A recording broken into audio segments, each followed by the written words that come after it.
Hey guys, welcome back to Choosing Recovery. I'm Olivia. I'm Scott 8. And today we have an incredible story from Josie, so let's go ahead and jump into that. Yeah. What was your drug or drugs of choice if you had multiple, and at what age did you first start to use?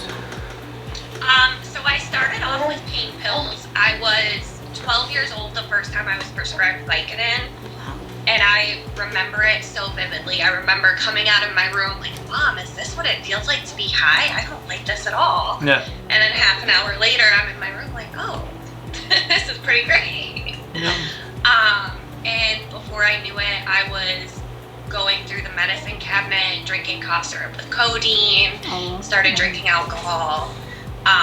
Around 19, I started using Adderall and Vyvanse with the alcohol and the pain pills. And then after, so I had originally gotten sober January of 2019, and I relapsed back in March, and I relapsed with methamphetamine. Mm-hmm. So what was how long did you use for total? It was about 12, 13 years. Mm-hmm. Okay. And it was sporadic, so there were times that I would go months without using. Most of my pregnancy with my daughter, I did not use. I was prescribed Percocet while I was pregnant because I had kidney stones. Yep.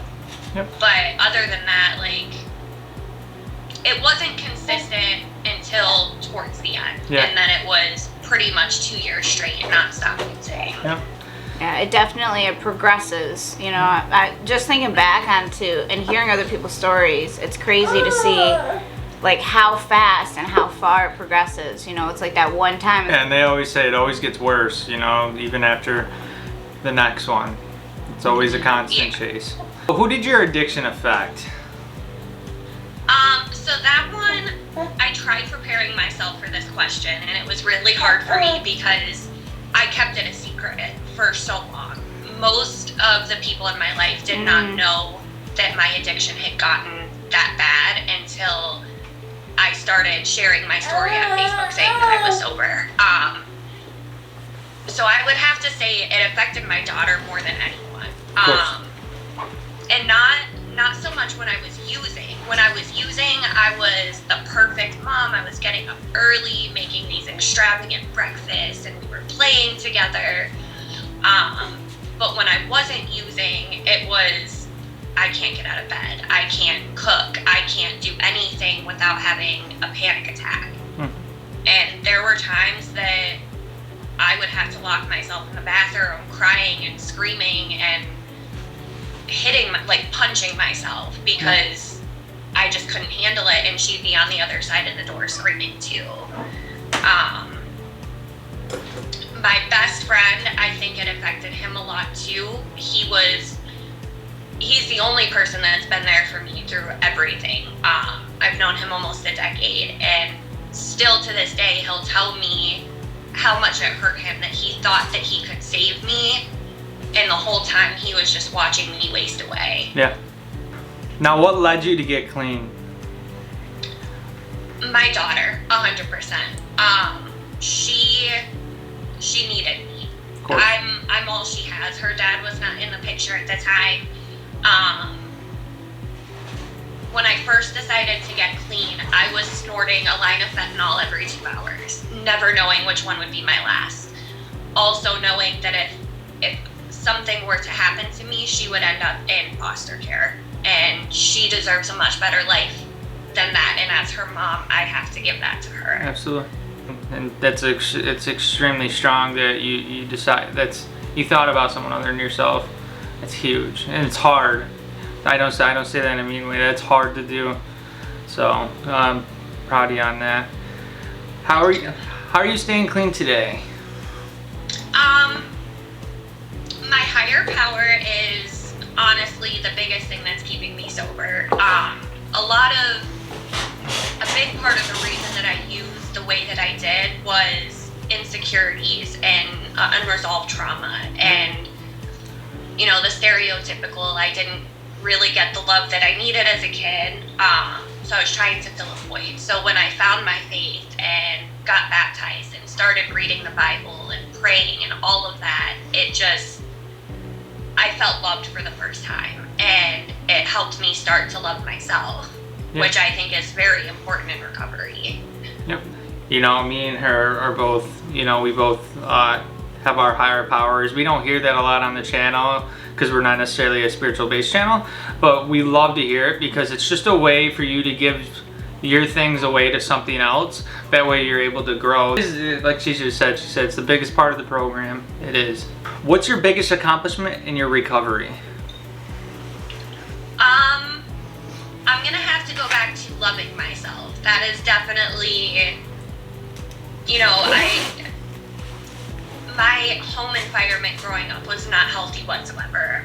Both of my parents were abusive. So loving myself has always been a challenge. Being able to look in the mirror and say, you know what, I'm proud of me. I'm proud of what I've overcome. I am not all those things that everyone has told me. I never thought I would get to that point. And being able to say that I've gotten there, nothing beats that. Knowing what you know now, would you change anything? Absolutely not. I believe that everything happens for a reason. If you're given a story, of hardship and struggles and you make it out of that, use that story, share it with other people. I have had the honor of being able to help numerous people just by sharing my story, which is why I was so excited when you guys reached out to me. And I don't know if I would be able to do that if I didn't suffer addiction, if I didn't suffer from trauma or abuse. Yep. I'll have the same message, just a different story. And I was listening as I was in the other room, and we relate. And the way that you speak about yourself, I think, is incredible. The way that you're proud of where you are today, and especially, like, I don't know why I'm emotional.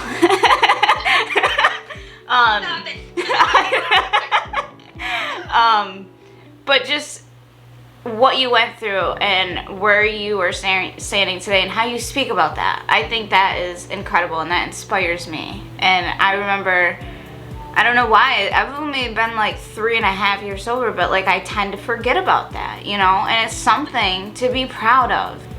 I have my days, and I've had weeks, even months, where I am down on myself, and I am ashamed of the choices that I've made or the things that have happened to me, but no good comes from that. I mean, yeah, I can, and I have used that to motivate me to make changes in my life, but staying stuck in that mindset, it always ends bad. Yep.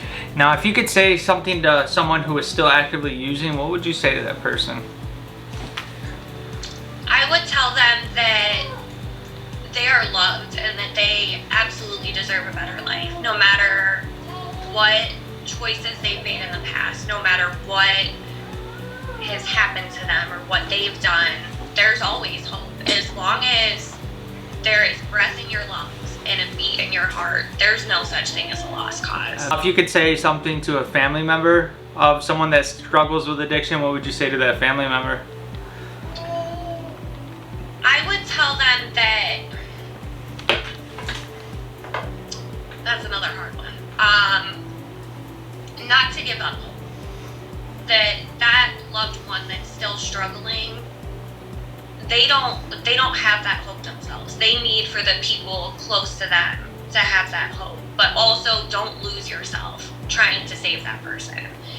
Nothing that they have done in the past could have changed the outcome. Nothing they can do in the future can change the outcome other than loving that addict. And it's very important for them to, if they feel that they need help, like counseling or something like that, absolutely, that is very important to do, because I talked to my mom the other day about how my addiction affected her, and she told me that she had to go on antidepressants. She had to go to counseling because she knew every time that I would get upset with her, it's because I was looking for a fix and I couldn't find it, and she was just waiting for that phone call that I got the fix, I took too much, and I'm not here anymore. We're so glad that you're here with us today. Absolutely. It's a very empowering story of just survival. Yeah, and I've been on the other side of the fence too. Before I relapsed in March, I had 13 months sober, and I was dating someone that was still in active addiction, and I was trying to help him, and there was a lot of other stuff going on. It was a very toxic relationship, but I did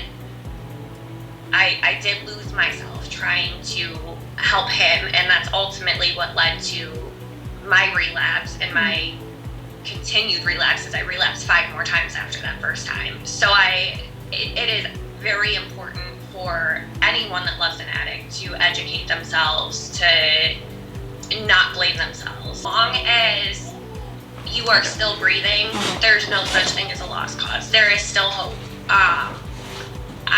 Like I said, I've relapsed 6 times just since March, and one of my catchphrases that I'm trying to get people to start using is, as long as you're fighting, you're winning. As long as you wake up and decide, I'm going to do better today, I'm going to be better today, you will do better, and you will be better. There's no such thing as a lost cause. There's always hope. Like, the relapse can last years, you know, like you relapse once and then like you kept fighting, you know, like you kept saying, no, I'm gonna do this, and then it happened and you're like, okay, and you kept getting back on track. And that, the phrase that you use, as long as you're fighting, you're winning. As long as you're fighting, you're winning. I love that. That's your story. Like, that's the simplified, you know, I love that.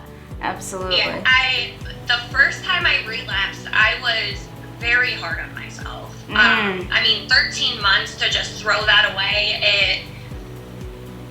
and I lost hope.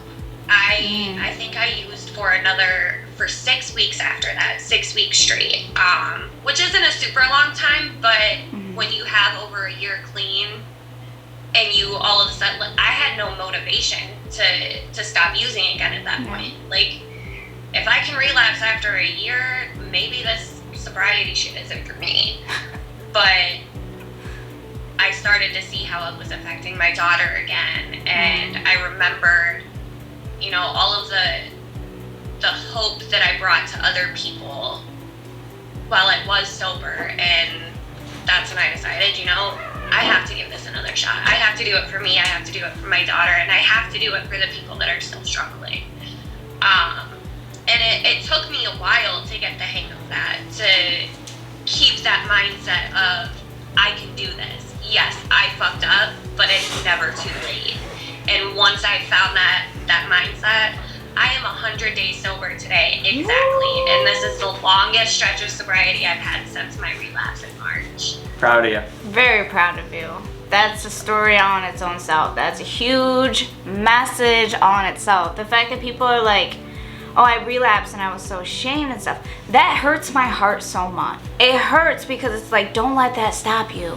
And that's your message, is that you stand back up and you're like, no, that doesn't define me. That doesn't take anything away from me. This is just like, it's your survival. You know, I love that. Yeah, and it can happen to everyone. If you got 5 years clean, you go out and use. Yeah. That doesn't mean go out and kill yourself after. It doesn't mean you've lost everything that you've had, all the knowledge, everything.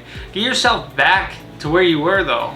You gotta fight for it, you know, because that guilt and shame will hold you into keep using.